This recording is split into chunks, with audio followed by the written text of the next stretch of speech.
Sorry.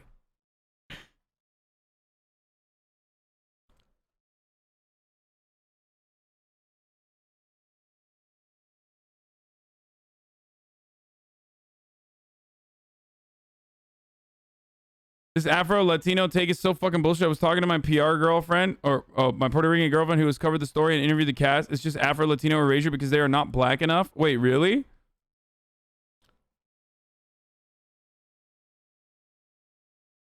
They got Tim Kaine in the membrane. I thought he meant public relations girlfriend.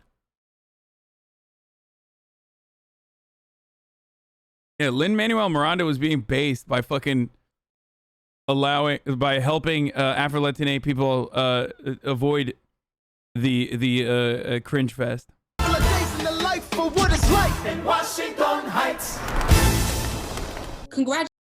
Washington Heights. Congratulations on In the Heights. It was a lovely musical. But as a Black woman of Cuban descent, specifically from New York City, it would be remiss of me to not acknowledge the fact that most of your principal actors were light-skinned or white-passing Latinx people. So with that, what are your thoughts on the lack of Black Latinx people represented in your film? Yeah, I mean, I think that was something we talked about, and I needed to be something that we talked about and deliberately chose not to participate in. I mean, I don't think any of those people are white passing, but like I'm white passing. You know what I mean? I don't think those people would pass, but what do I know?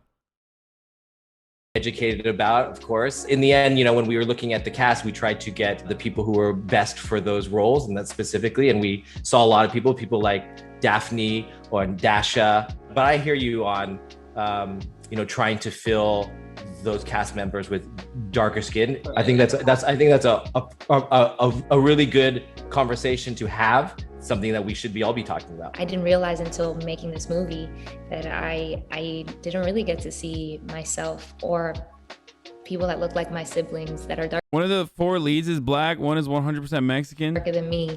Yeah, I don't know. I haven't watched this, so I don't know what the fuck's going on screen, and I didn't realize how much that affected the limitations that I put on myself, being someone who wanted to be an artist. Nah, bro, this shit pisses me off. Like, so what? I'm white passing and I'm not Hispanic. Hear this shit all the time. Besides, go to the South. That ain't white passing bullshit.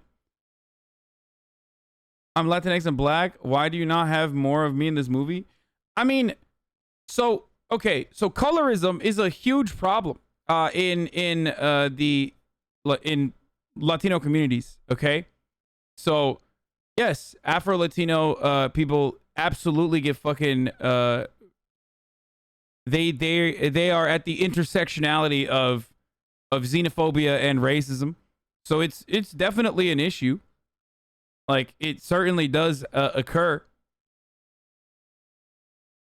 Your chat literally knows nothing about the world, Jesus. Dude, why the fuck would a bunch of white people know anything about this? Come on. Like, this is, listen, dude, this is like tier 3 race relations, okay? Like, most motherfuckers are like, what's systemic racism? Like, this is way beyond that, dude. Like, liberals learn about systemic racism and then they still forget that, like, I don't know, that like Latino people could be racist, you know what I mean? Like, they'll like shut off another part of their brains that way.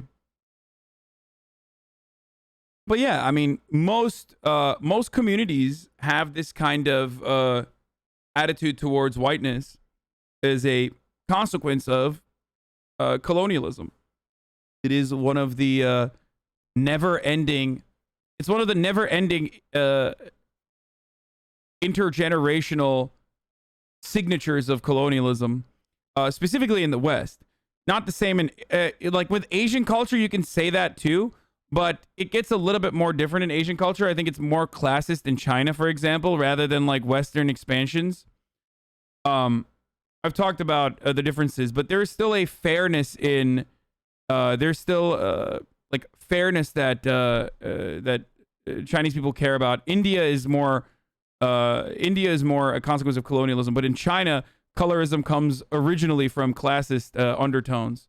Like, you are fair-skinned if you spend more times indoors, and therefore you're from a wealthy family.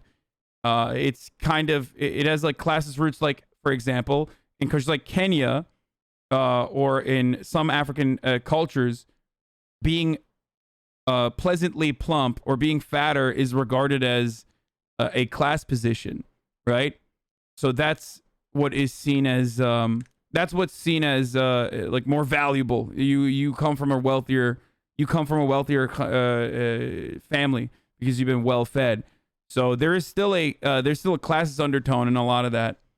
But yes, minority groups and marginalized communities still have hella colorist standards that they uphold, whether on purpose or inadvertently. So yeah. So welcome to learning about that. Artist and be an actress and, you know, even be in the Latin music industry, being Afro-Latina. I feel so blessed we get to. But I do think it's kind of weird to just be like, there's black people in the movie, but they're not black enough. Like what the fuck? What are you trying to say? Like, I mean, it's like the inverse of that almost. You know what I mean? Like, what are you saying that they're not like? That's kind of fucked up, dude.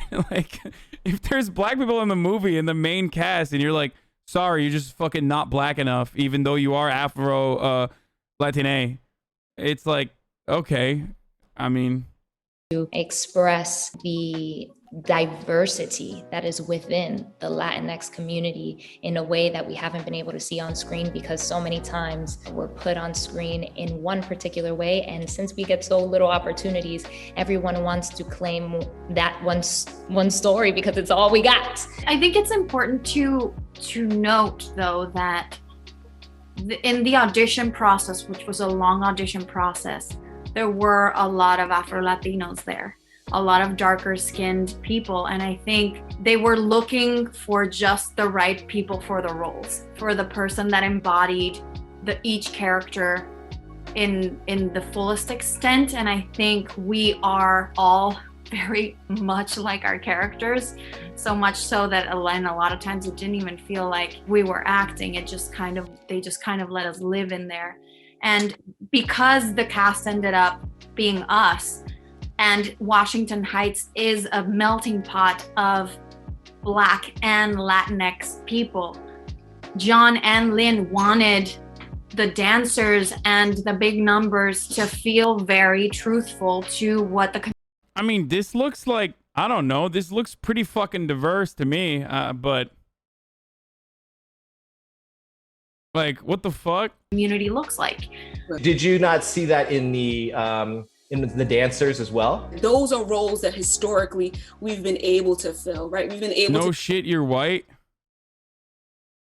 No one in Washington Heights looks like this? It's a movie, dude. Of course no one looks like this. What the fuck do you mean? Since when are movies documentaries? People also don't fucking dance in the middle of the street, dude. Yeah, they're shredded and attractive and can dance like a motherfucker. What do you mean? Like, it's a Broadway musical, dude.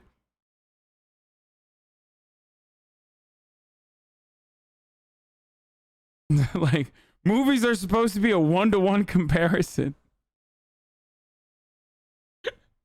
of real life. It has to deal with Hollywood as a history of only putting fair-skinned people on screen, you mean? That's why I imagine people are upset it's not black enough. To be the dancers, and we've been able to be in the hair salons and, you know, this and that, but like a lead, you know, that's the breakthrough. We want to see Black people in the Heights. We want to see Afro-Panamanians, Black Cubans, Black Dominicans.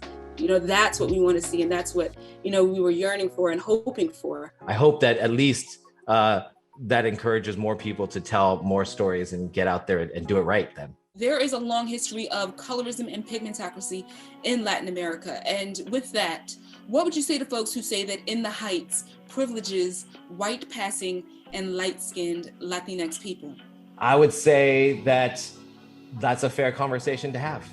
I mean, listen. We're not going to get everything right in a movie. We tried our best on all fronts of it. I do think there's something to be said about sharing in experiences, and me never trying to say I know what I'm doing, but to just give room to everybody to speak up about. Did you even watch the movie? No, of course not, dude. What the fuck? I don't even know where I would watch it, and I'm probably not gonna watch it. I don't like Broadway musicals, man.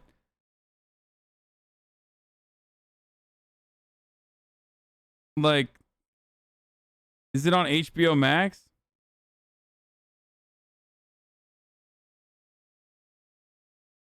I think the problem is that a lot of main roles end up going to lighter skinned actors. That's not the fault of the actors themselves because they're just trying to work. I mean, I don't think they get mad at the actors. Or if people get mad at the actors, they're being fucking ridiculous, dude. Jesus Christ. But why do so many chatters have a problem with the term Latinx? Because it's not a term that Hispanic or Latino people use, and using it over and over again, especially when you're like white, makes you seem kind of fucking out of touch.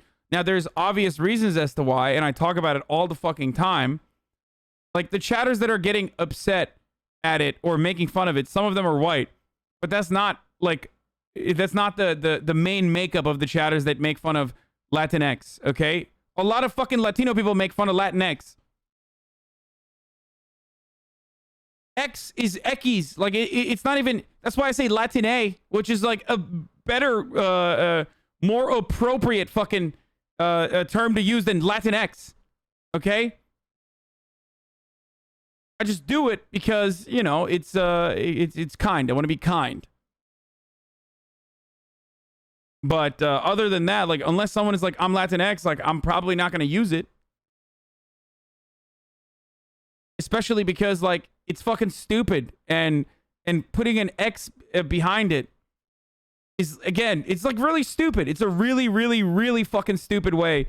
And it's like, I've talked about it. It reeks of like, and I know people are going to say it was a Puerto Rican person that came up with Latinx as a concept or whatever the fuck.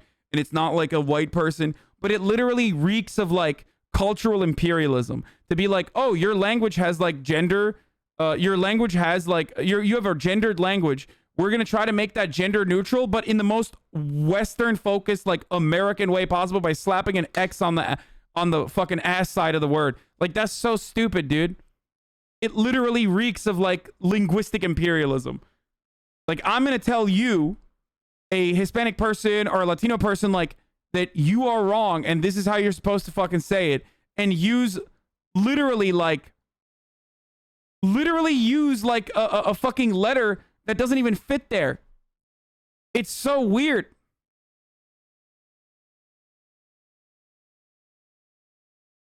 You should have just said Latine if they wanted to make it gender neutral and like not fucking stupid. But they didn't.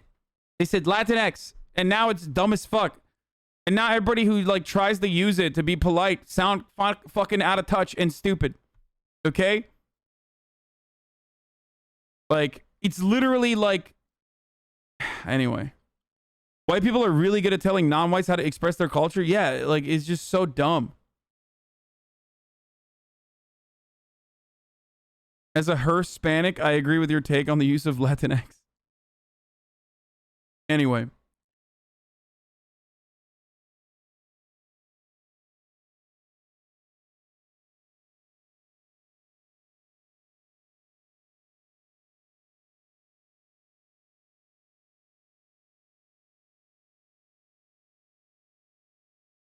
Yeah, Latinx, dude. What we're doing at that moment. And I'll just add, like, this, I hope that this is cracking that glass ceiling, because I do hope to see my brothers and sisters that are darker than me lead these movies. It's not your place to decide if it's a legitimate term or not. Lots of Latin American people use it, as do I as a genderqueer Puerto Rican. Yeah, guess what? If you want me to refer to you as Latinx, like, I will happily do it. But the reality is, one, because it's literally supposed to be gender neutral, and a lot of people are fucking transphobic in Latin American countries as well. The overwhelming majority of Latino people straight up do not abide by that standard or agree by it. So I wouldn't use generalities or try to use like the majority argument there. Because again, only like what is it, like fucking 2% of people 2% of people agree with Latinx. Like, you can try to speak for everyone, but you know, the reality is a lot of cishet Latinos are also fucking a lot of cishet Latinos are also fucking transphobic. Okay? Like, it's not exactly a fucking slam dunk, dude. About 1 in 4 US Hispanics have heard of Latinx, but just 3% use it. Especially because there's an X.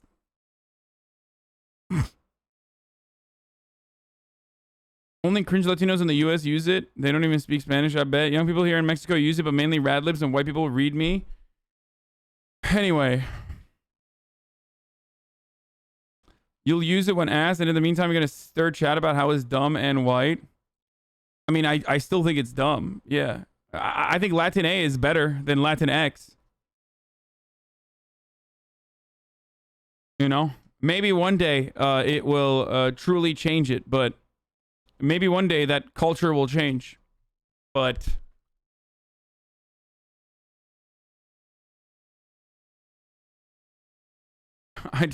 I've like never... I have yet to meet... Buddy's getting canceled for this? No, I'm not. I've yet to meet a Latino person in the wild to be like, yeah, please refer to me by Latinx. Like, I have yet to be. Transphobia is okay when it comes from marginalized people? What? Do you think it's fucking transphobic to use an X when the substitute of Latine is a better substitute than slapping an X? Like, what the fuck?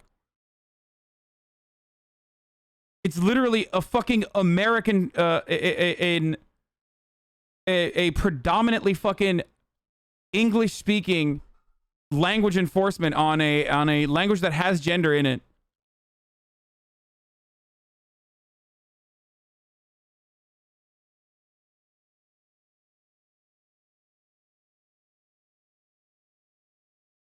Anyway. You literally said, I don't use Latinx because cishet Latino people are transphobic. No, I said I don't use Latinx normally because the overwhelming majority of people that I speak to would look at me like I'm a fucking out-of-touch white person for using it, okay? And that is the fucking truth. If 97% of Hispanic and Latino people don't use Latinx as a way to fucking describe themselves, then me using it as a white guy is going to make me look more out of touch. So that's what I'm saying. And you are trying, I feel like, very hard to not understand this very obvious fucking point that I'm making.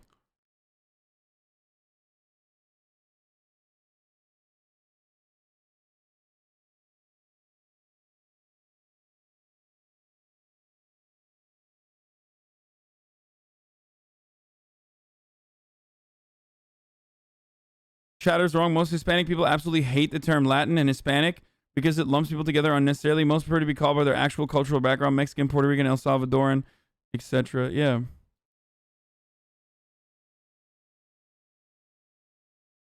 It'll make you look like a gringo.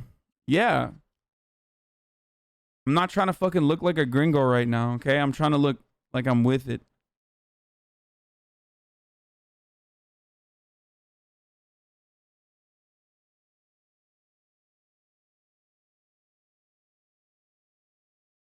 Trying to not look like a pinche gringo. I'm trying to look hip. Which is why I use Latiner whenever I describe. That's gender neutral. That's what I used to say. There's also terms like mestizo and mulatto referring to white people mixed with indigenous or African descended people. I mean, yeah, that's... Oh.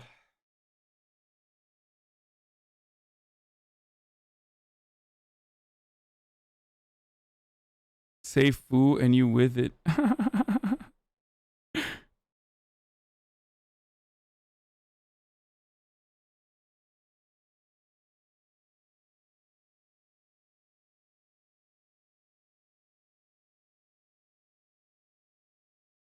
Anyway.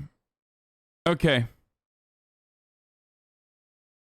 Hispanic LGBT plus communities use Latina, by the way. Latinx hasn't even caught on amongst Latinos. It never will.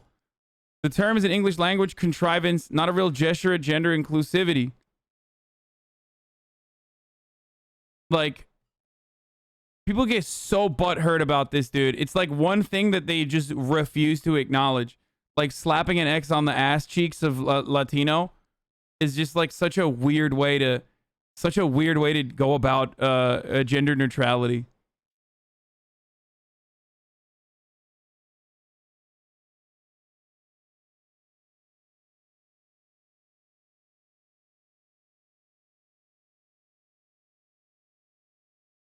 Anyway.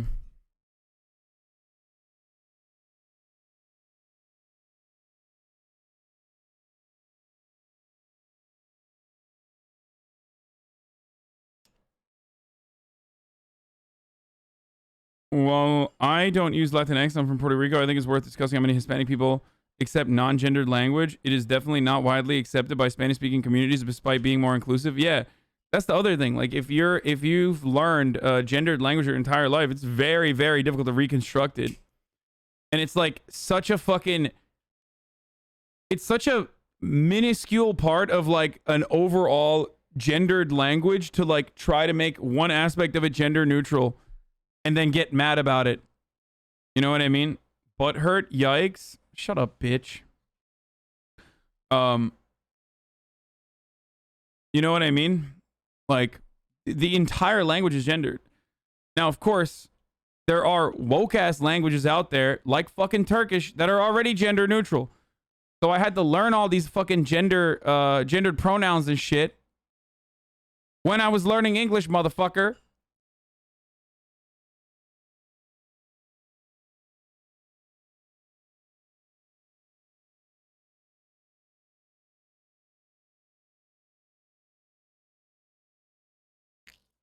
And they also, like, we only talk about it as Latino. Like, we only fucking slap a X on the ass cheeks of Latino. What about all the other fucking words that are just inherently gendered? Because Spanish is gendered. It's a language. Are people throwing X's on the... Are people throwing X's in the back of everything?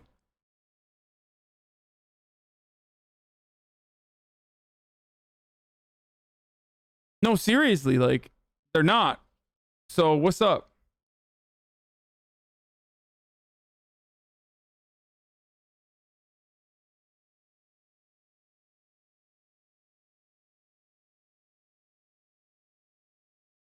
Pendejex.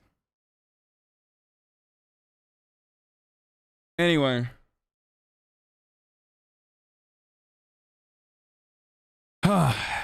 I'm not reconstructing my native languages to appeal to white people's thirst for virtue signaling. It's not white people. It is definitely non-binary people that are Latine or Latinx that are pushing for this. Joe Biden is live, by the way, talking to NATO, but I don't know if we're interested in this at all.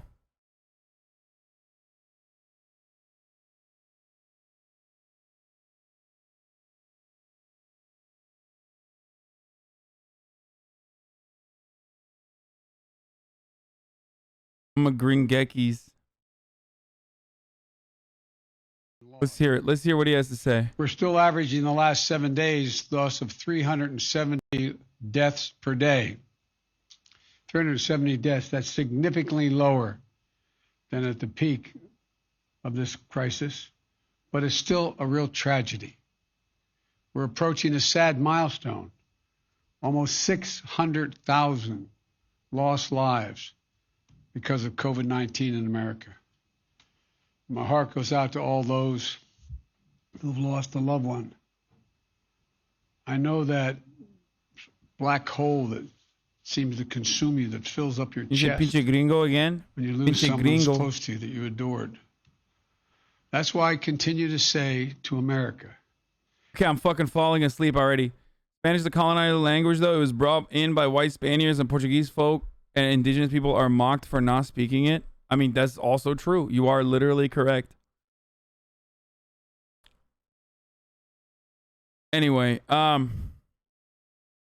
So yeah, we looked at the woke musical. We solved racism, I think, and colorism in the Afro-Latino community. So now,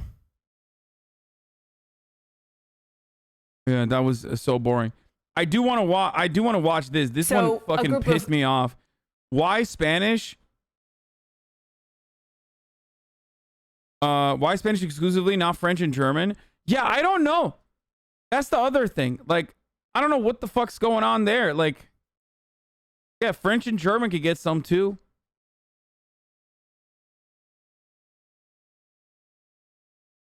What's up, dude? Just saying. German isn't gendered, but French is? Yes, German is fucking gendered. What do you mean? Der, die, das is all... I mean, at least they have der. 5 Republican, 5 Democratic senators is proposing $1.2 trillion in an infrastructure compromise deal. $600 billion of that is new spending, they say, no tax hikes to pay for it. Would you vote yes or no on that package if it comes before you in the House? You know, I think from what we've seen so far, and particularly the lack of climate action as well, I think adding to the severe lowering of our scope and scale and what we're seeking to do on ambition, I doubt it, frankly, in the current state of that proposal. And I think one of the things that's really important to communicate is that this isn't just 1.7 trillion. This is about an overall investment spread out over anywhere between 8 to 10 years, which is a very, very low amount of money. It's not going to create the millions of union jobs that we need in this country, particularly to recover from the pandemic. And it's not going to get us closer to meeting our climate goals, which are crucially important at this point in time. As you well know, Democrats have 3 votes to spare in the House. So, dude, this video, this fucking clip triggered the fuck out of me when I watched it. And you will understand in a second why. But like, the way that the media, especially Sunday shows, like, uphold this idea of bipartisanship for no reason other than like it should exist triggers the fuck out of me. Let's watch. if the White House comes to you, if Democratic leaders come to you and say, this is the best you're going to get right now, would you and fellow progressives still say no to this? Well, I think the thing is that this isn't the best that we can get. And I do think that we need to talk about the elephant in the room, which is Senate Democrats, which are blocking crucial items in a Democratic agenda for for reasons that I don't think hold a lot of water. And for folks saying, okay, you know, where are you going to get these 50 votes? I think we really need to start asking some of these Democratic senators where they plan on getting 60 votes. These 10 Republican senators, that there's a theory that we're going to get support for that out there, I think is a claim that doesn't really hold water, particularly when we can't even get 10 senators to support a January 6th commission. Yeah, no, I hear. So, oh yeah, no, I hear you, but also like I'm gonna go back to the question I had at hand. Like, I hear you, but I kind of don't hear you. Okay, so in what fucking world are you gonna get 10 Republicans to sign on to an infrastructure bill when, as AOC correctly pointed out, they won't even like sign off on the January 6th commission after we basically said, or the Democrats basically said, like, you can have whatever you want, after they claimed that they were on board with it? What planet? Like, why is mainstream media behaving in this way as though Republicans are genuine in their fucking posturing about bipartisanship and not simply weaponizing it against the Democratic administration, which they seek to undermine by placing unnecessary hurdles in front of it? It's so fucking dumb. It's also dumb considering that even old man Jim Crow Joe literally has said, yeah, fuck off. We're not doing that. Like, we're not going to fucking do this like bipartisan compromise bullshit. We are working on budget reconciliation, And that means we need to, again, only operate on the Democratic Party lines, and that's it. Focus on motherfuckers in Arizona, okay? Like Kirsten Sinema, even Mark Kelly potentially. Focus on, obviously, Joe Manchin, maybe Maggie Hassan. You know what I mean? Focus on the people that are going to become hurdles in this incredibly important and overall good, maybe not far enough, but overall decent fucking infrastructure proposal that are in the Democratic Party. It makes me so fucking mad that the media is even like creating this idea out there, just like even putting that fucking idea out there that Republicans genuinely want an infrastructure bill. Like, what's the difference? What's the difference, motherfucker? What happens? We get a shittier bill with 60 votes? Like, why is that somehow better? Why? Why is that magically fucking better, dude? Why is that magically better? Is there a particular reason, or is it just because, like, you know, it has to be bipartisan? And so I think that the argument that we... But on this particular bill, they have 5. And, you know, my... Oh, fuck, they had 5 on this particular bill. Shit, dude. I didn't realize that, like, 5 meant 10. How does 5 get to 10 then, dumbass? Explain to me the math there. Do you have 5... are you going to whip the 5 votes? Stupid. Are you going to go to Congress and whip those 5 fucking votes in the Senate? Huh? Are you going to find 5 people to vote for it? Genuinely? God damn, dude. NA education. Dumbasses. There's 5. Oh, shit, dude. I didn't realize when there's 5, that means there's 10. My understanding is that it is possible, if everything comes together, they could get 10. So just on infrastructure. Oh. Yo, I swear to God, look, I would never be in AOC's shoes. But if I was, I would just have fun with it at this point. Like, I would literally just be like, oh, 5? Okay. Well, what's her name? This is Dana Bash, right? Is that her name? I don't fucking... This is Dana Bash, right? That's her name? You're like, all right, Dana. Are you going to whip the 5 votes? Call me. Call my office. You have my number. Call my fucking office when you've whipped 5 votes for me, okay? And then we can have another conversation, okay? We can have a separate conversation at that point where you can tell me, describe to me, why it's better to have a bipartisan bill that is shittier and neutered when you can pass a more comprehensive proposal with just a pure majority.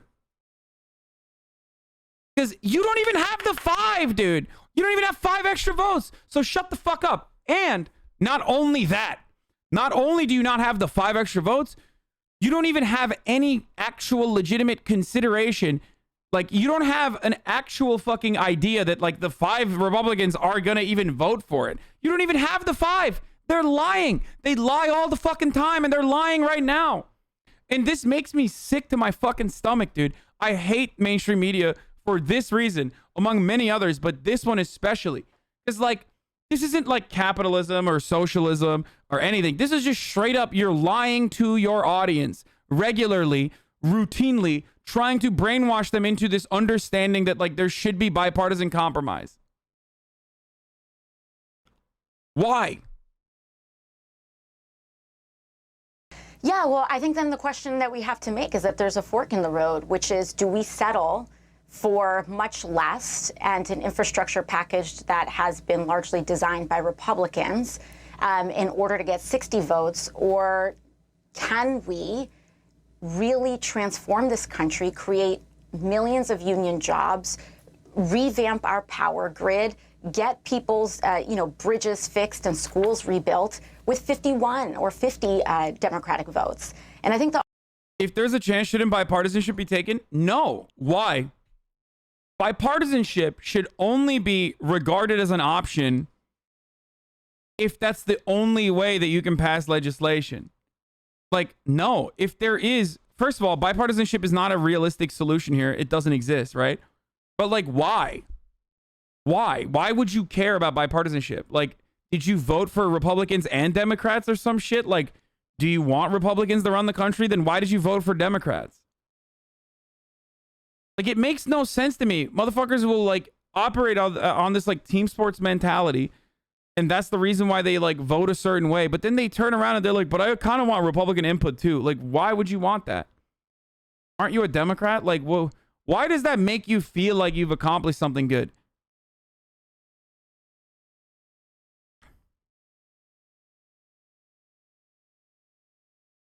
Why would you ever want a bipartisan agenda when the Republicans openly state like the only thing that we care about is just preventing you from getting reelected?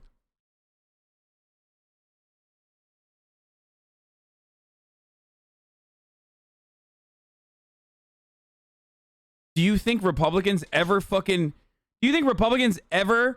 care or consider bipartisanship when they're writing legislation? No.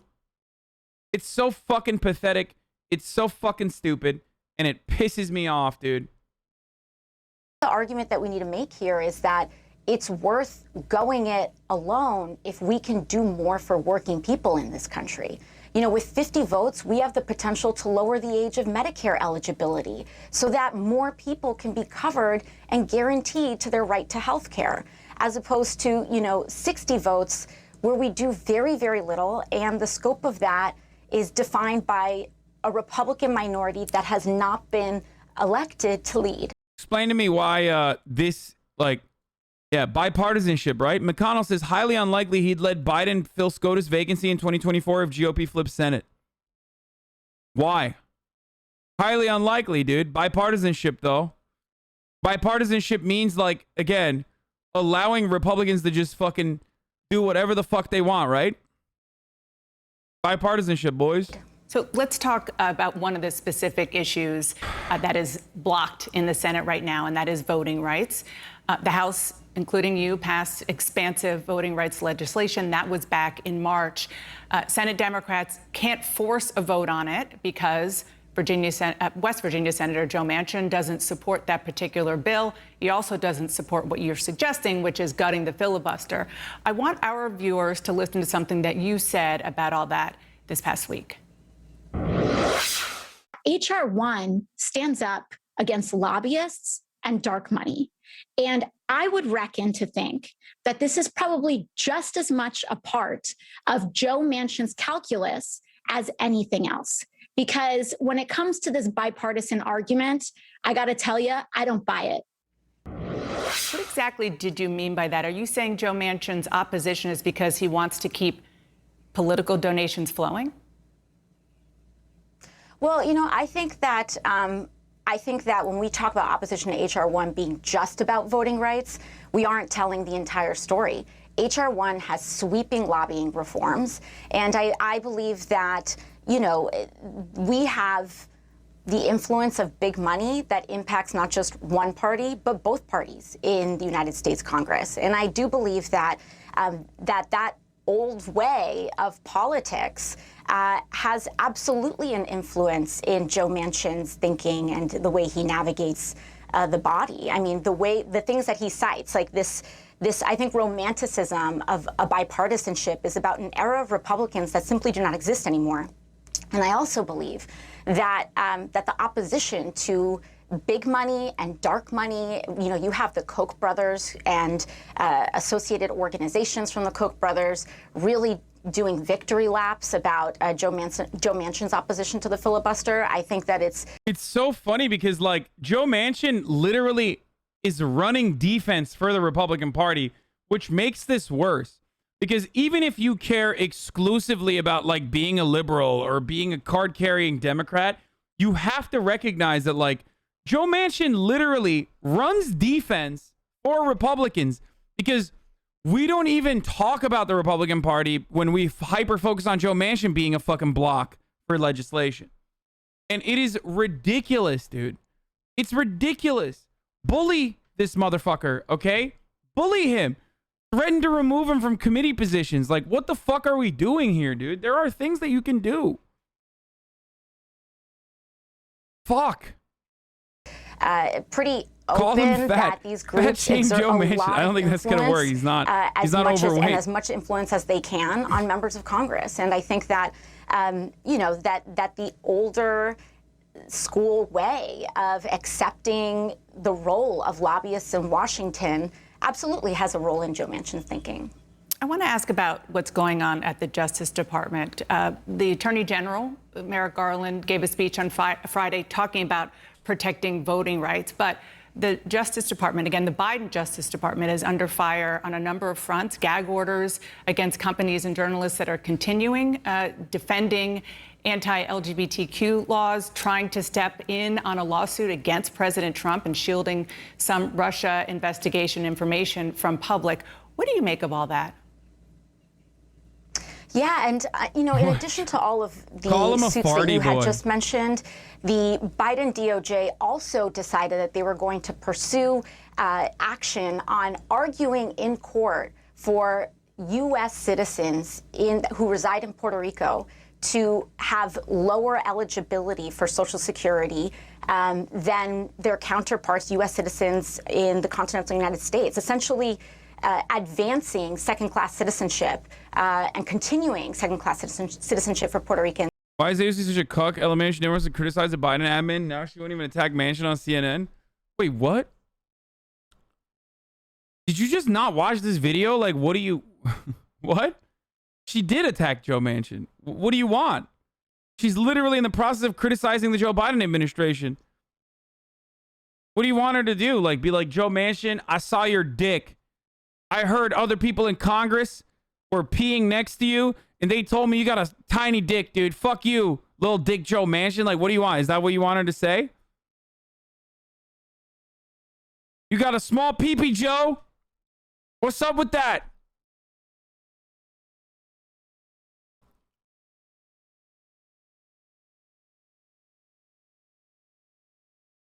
Call him a farty boy. On the island. And so I think the actions of Biden's DOJ has been extremely concerning.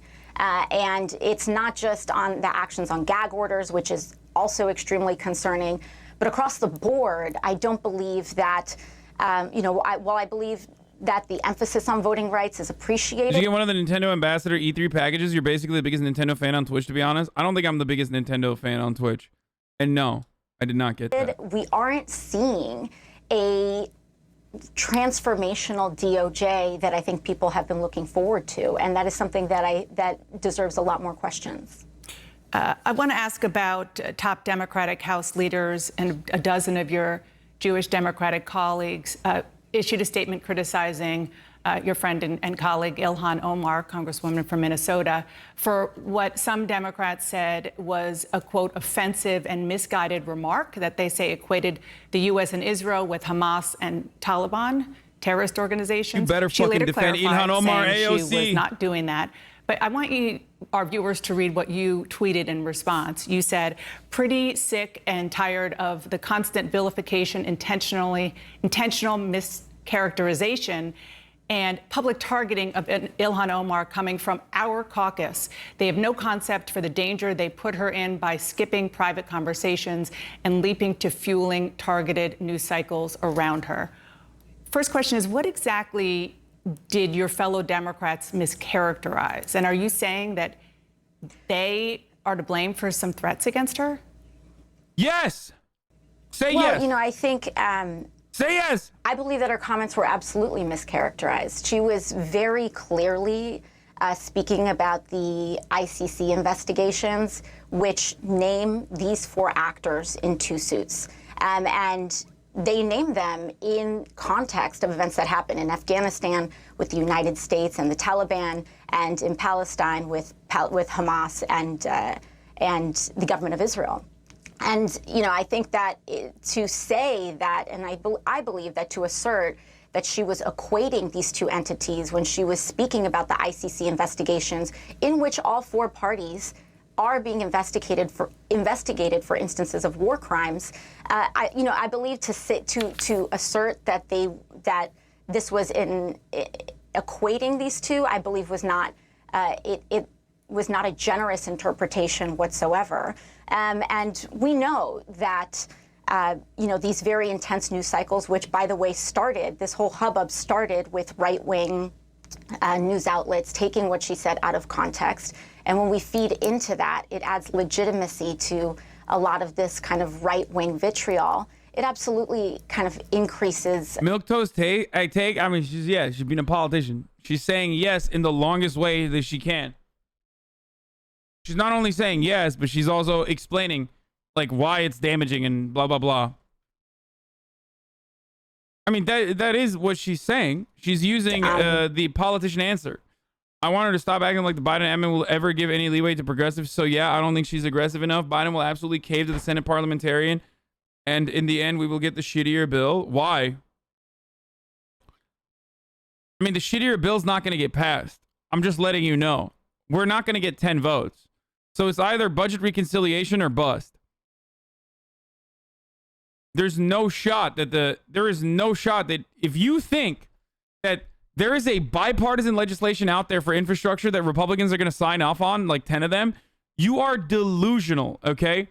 You are completely delusional.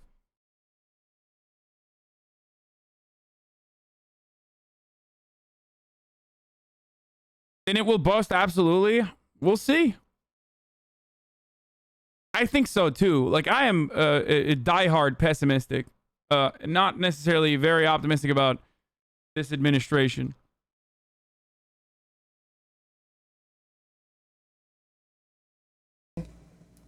That target, and as someone who has experienced that, it's very difficult to communicate the scale and how dangerous that is. And so I think, as Speaker Pelosi said, we are putting this behind us, and I believe that we will ultimately come together as a caucus.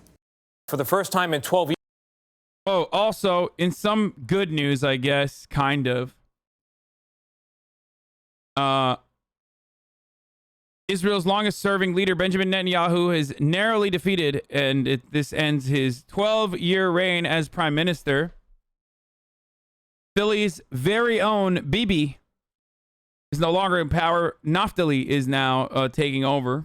Years, Israel has a new leader. Benjamin Netanyahu's battle to stay in power. The new guy is not better. He's like fucking more reactionary than Netanyahu, if that's even a feasible or possible or realistic thing. But I mean, the new guy literally worked under him and is further to the right. The only hope here is that, like, his agenda relies to a degree on a coalition with more liberal elements within the Knesset and even Arabs.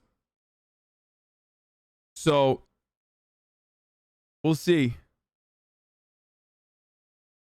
That's the only, like, marginally better situation here. Finally ended in defeat over the weekend after 4 extremely close elections in 2 years failed to unseat him. Naftali Bennett is the new prime minister, leading a fragile and politically diverse coalition government. President Biden has already called to congratulate him. Charlie D'Agata is in Jerusalem outside the Israeli parliament for us. Charlie, good morning. What happens now? Tony, in a sign of the tensions that are all... This is the Palestinians are not human tan right here. Okay. This is the tan you get on the Tel Aviv beaches when you're denying the existence of Palestinians, and then you like do broad scope coverage on what's going on in Israel from Israel. That's what happens. 3 buttons unbuttoned. This dude fucks. Oh, 100%. How much more right wing can the Israeli government get? Fucking, we'll see. Already here from day one. Normally there'd be a small inauguration ceremony at the prime minister's office, but Benjamin Netanyahu has declined to take part. Street celebrations broke out the moment it was announced that Benjamin Netanyahu's 12-year reign was over, at least for now. I'm overwhelmed. I'm very happy. I've been crying for an hour. It's a celebration. It's better than my birthday. I'm 25 years old, and I've never been more happy in my life. Deep divisions remain, and the challenges ahead are many. But for those Fucking libs, dude. who have been pushing for Benjamin Netanyahu's exit, tonight there's cause for celebration. Not for everybody, Netanyahu greeted supporters who cheered him on after his loss, underlining the razor-thin margin, just a single vote that came at the end of a tumultuous session of parliament. Netanyahu, saddled with corruption cases he denies and defiant to the end, vowed to wage a daily battle, he said, in order to bring this government down. Ousted by the man he mentored, 49-year-old tech millionaire Naftali Bennett. The new prime minister underscored the importance of the relationship with the U.S. It's kind of like American Live celebrating Biden. Yeah, but if like Biden literally, instead of running on like racial equality, Biden ran on like, no, we're going to like murder black people on the streets as well. Just fucking hold, just hold off. Because like that would be the liberal equivalent here. Do you understand? Like at least American Democrats are, they say like, oh no, we're very different. Like we still want to give more money to the cops, but like, but like do it in a lib way. I guess not so different then. When you think about it. Thanking the Biden administration for its backing during last month's conflict. The Pod Johns made a comparison saying, imagine if Donald Trump was replaced by Liz Cheney. That's pretty interesting. The Pod Johns they throw out takes like that. I thought Tommy Vitor knew that Hamas was in the AP building. Surprised that the Pod Johns had a good take like that. In Gaza. But he doubled down on Netanyahu's criticism of Washington's pledge to renew talks with Iran over its nuclear program, calling it a clear mistake. Yeah, I love that, dude. It's just like immediately shots fired. He leads a shaky coalition that crosses the political spectrum from the far left to the hard right, including, for the first time, an Arab Islamist party. A coalition united by a singular goal that's already been achieved, getting rid of Benjamin Netanyahu. In that phone call between President Biden and Prime Minister Bennett last night, they discussed the importance of the alliance between the United States and Israel. The government faces its first real test tomorrow, a right-wing march that's planned. Hamas has already called for a day of rage. Adriana? All right, Charlie. Jesus Christ, dude. Anyway, okay, listen, it's top of the fucking hour, all right? Unexpectedly, there is of course, ad break here, okay? Not the best segue, I'm sorry. But, it is one. We're going to move on to how feral people have gotten on fucking flights. Among other issues, there's a Zara head designer who's being like anti-Palestinian. It's not a segue. Well, they're not always great, okay? Shut the fuck up.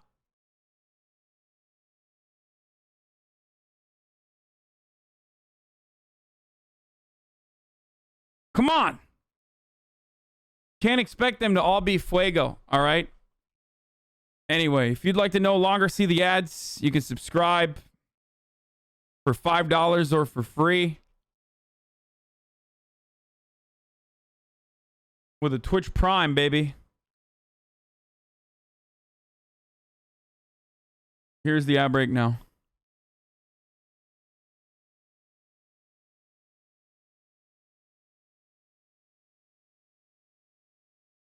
They got to be fireman on a stack. What's up with the flight disturbance thing? First I'm hearing of it. Welcome People back. are... Chapo was talking about this already, but I agree.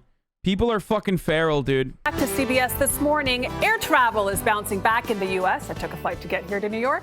On Friday, TSA checkpoints screened more than 2 million people a day for the first time during the pandemic. But there's a lot more trouble in the air because of a growing number of disruptions on planes. These people Damn, almost. I didn't realize there was almost a titty there. had to subdue a man in the middle of a flight over the weekend. Errol Barnett is at Reagan National Airport outside Washington. Errol, it seems like there are more and more of these incidents. Yeah, that's right, Adriana. I'm confident you were very polite and well behaved on your flight, but the reality is the FAA is reporting there have been more than 3,000 complaints of unruly passengers just since January 1. Compare that to the past decade, where the agency says it investigated 1,500 incidents total. And you're right, for the first time in recent memory, we're now seeing an off-duty flight attendant as the one allegedly causing the disruption, and it was all caught on video. This was the chaotic scene aboard Delta Flight 1730 Friday night, as travelers were called into... It's not even that nature is healing, dude. Nature is healing in the worst ways possible. You know what I'm saying? Like, people are just unhinged, dude. They don't know how to fucking behave around other humans. Like, they've completely lost touch with that. They forgot. They forgot how to be human beings. Okay, I got it, dude. I got the Zara designer story. Please stop linking it, okay? I'm gonna get to it in a little bit. Please, I beg you. I beg you. I get it. Like, the head designer of Zara is a fucking racist towards a Palestinian model. I understood the fucking microcosm story that you want to talk about, okay? Please stop. Fuck me, dude. Holy shit.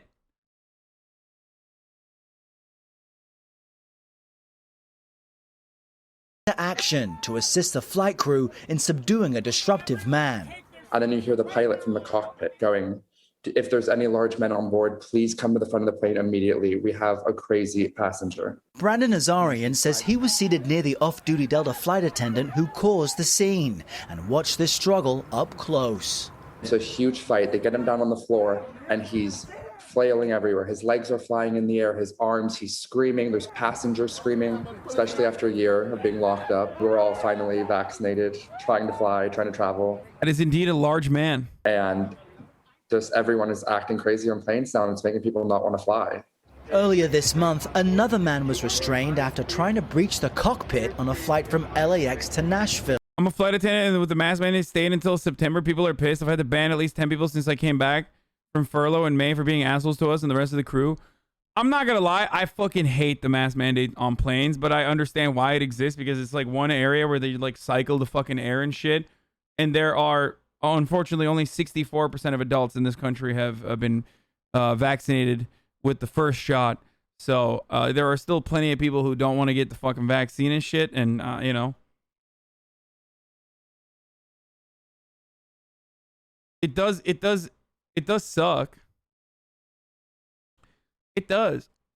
And the people that act like it doesn't suck are ridiculous. I don't know why. Like, sometimes I feel like people just like wearing masks. Like they think that like masks are not inconveniencing remotely. It really doesn't suck that bad. I mean, it's still inconvenience. It's still an inconvenience, especially when you're working out. I hate it, dude. I really want California to lift the mask mandates so bad. It'd be sick. It'd be poggers. It'd be dope. It's not that bad. It's not. It's just fucking annoying. I would rather have everybody be vaccinated and have like vaccine passports. Straight up. Indoor gyms closed in CA? No.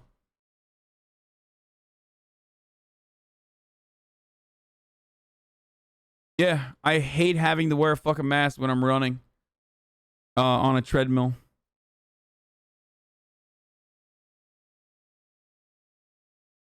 I mean, this is a ridiculous fucking way to react to it. Don't get me wrong. But in California, in Los Angeles, you still need to wear a mask when you're working out indoors, and it fucking sucks. And like, I loved it. I loved the mask mandate originally, but like at this point now, I'm just like, come on, dude.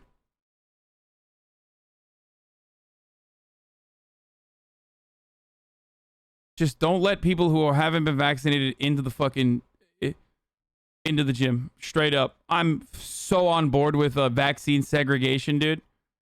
I'm not even kidding. Oh, so on board. Fuck them. Hassan's anti-masker arc. I mean, dude, I'm Hassan's CDC arc. How about that? I'm Mr. CDC, bro. Yeah, Jim COVID laws, fully on board. Sounds great to me. It's because your feelings towards the mask mandate prior to vaccination was self-preservation. Now that it's only sourced towards empathy, it's clearly lessened. Empathy towards people who refuse to get vaccinated, dude. What the fuck are you talking about? Like, literally always wear a mask then, forever. Actually, fuck the mask. We should literally live in bubbles then. You get that, right?